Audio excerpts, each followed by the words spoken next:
Tamil Nadu budget வந்தாச்சு. இத பத்தி நம்ம எல்லா ஃபேக்ட்ஸுமே கம்ப்ளீட்டா அடுத்தடுத்த வீடியோஸ்ல பார்க்கலாம். ஸோ ஃபர்ஸ்ட் நம்ம தெரிஞ்சுக்க வேண்டியது முக்கியமா என்ன அப்டின்னா, எந்த வருஷத்துக்குள்ள தமிழ்நாடோட பொருளாதாரம் எக்கானமிய வந்து $1.5 ட்ரில்லியன் கொண்டு வர போறோம் அப்டின்ற இலக்க வச்சிருக்காங்க அப்டின்னு கேட்டா 2036. ஸோ 2036க்குள்ள நம்ம $1.5 ட்ரில்லியன் எக்கானமி கொண்டு வர போறோம் அப்டின்னு ஒரு இலக்க செட் பண்ணியிருக்கோம். இந்த இலக்க அடையணும்னா நம்மளோட ஜிஎஸ்டிபிய வந்து பல மடங்கா உயர்த்தணும். நிறைய பப்ளிக் பிரைவேட் பார்ட்னர்ஷிப்ஸ் அந்த முன்னேற்றங்கள் டெக்னாலஜி வைஸ் நிறைய பண்ண வேண்டியது இருக்கும். ஸோ அதுல முக்கியமா இப்ப பட்ஜெட்ல கொண்டு வந்த ஒரு திட்டம் தான் ஏஐ சிட்டி அப்படின்றது. இந்த ஏஐ சிட்டி அதாவது செயற்கை நுண்ணறிவு நகரம் அப்படின்றது பாத்தீங்கன்னா இது வந்து ஒரு 1000 ஏக்கர்ல வந்து அமைக்க போறாங்க.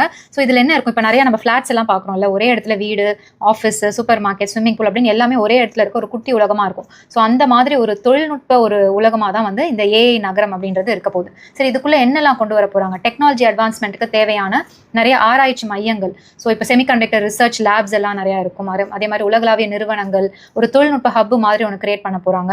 நிறைய ஸ்டார்ட் அப்ஸ், அதே மாதிரி ட்ரோன் ரிசர்ச்க்கான வசதிகள் நடக்கிற இடம், அதே மாதிரி ஒரு ஏஐ யூனிவர்சிட்டினே தனியாக வரப்போகுது. அப்புறம் நம்ம யூத்துக்குமே இப்போ இருக்கிற கரண்ட் டெக்னாலஜி படி நம்ம கற்றுக் கொடுக்கணும் இல்லையா? ஸோ அது மாதிரி ஆர்டிஃபிஷியல் இன்டெலிஜென்ஸ், மெஷின் லேர்னிங் இதெல்லாம் கற்றுக் கொடுக்குற ஒரு ட்ரைனிங் சென்டர்ஸ், ஸோ இது மாதிரி எல்லாமே அதுக்குள்ளே இருக்க போகுது. அண்ட் இது சம்மந்தமான இருக்கிற ஆராய்ச்சியாளர்களும் அந்த வேலை செய்கிறவங்களும் தங்கறதுக்கு அங்கேயே வந்து வீடுகளும் அமைச்சு கொடுக்க போகிறாங்க. எல்லா வசதிகளும் கொண்ட ஒரு சுயசார்பு நகரமாக வந்து இது உருவெடுத்து வரப்போகுது. ஸோ இதுதான் வந்து அந்த ஏஐ சிட்டி. இதோட பேர் என்னது? அறிவகம். ஸோ இது வந்து முக்கியமாக நம்ம பட்ஜெட்டில் அனௌன்ஸ் பண்ண ஒரு ஃபேக்ட். ஏன் அப்படின்னா நம்ம அவங்க சொல்லியிருக்காங்களே 2036க்குள்ள $1.5 ட்ரில்லியன் அடையணும்னு. ஸோ அதுக்கு இது ரொம்ப முக்கியமான ஒரு திட்டமாக இருக்கும். ஸோ இந்த ஃபேக்ட்ஸை நல்லா ஞாபகம் வச்சுக்கோங்க.